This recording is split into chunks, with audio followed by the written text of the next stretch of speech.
હે હરો ભરતજી ભલે ને ગાદીએ આવે રે વનનો દે મારા રામને રે તારો ભરત ભલે ગાદી પર આવે પણ વન ના દે મારા રામને. ભરતને ગાદી આપી દ્યો એમાં મને કોઈ વાંધો નથી, દશરથજી કહે છે.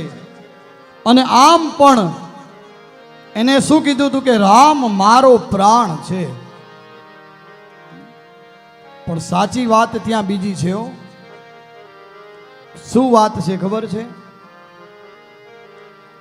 આ કઈ કઈ અત્યારે વરદાન માંગી રહ્યા છે એ નથી, એ તો માંગી જ રહ્યા છે કે તારો ભરતજી ભલે ને ગાદી આવે વન નાદે મારા રામને.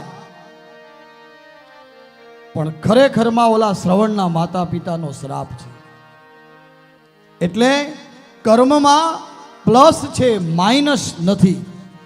કોઈ એમ કહે ને કે ભાઈ મેં 2 કર્મ ખરાબ કર્યા અને એની બદલીમાં સામે 2 સારા કર્યા તો સરવાળો બરાબર થઈ ગયો.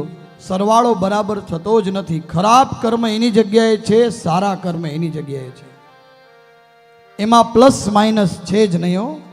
હા, ખરાબમાં પ્લસ છે, એમાં માઇનસ નથી. એટલે કર્મ કરતા વિચારજો. તારા મનને રે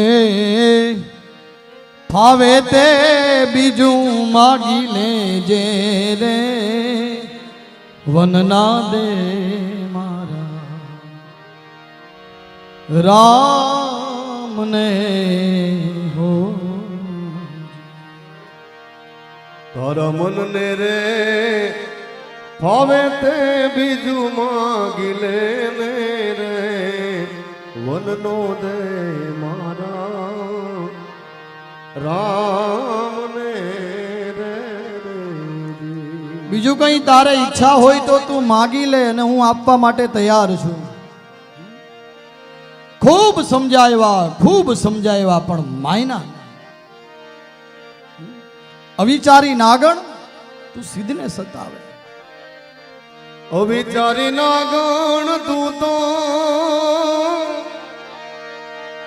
એ સિદ્ધને સંતાપે રે કલેજામ વાગે અમને ગટારી રે વનનો દે મારા રામને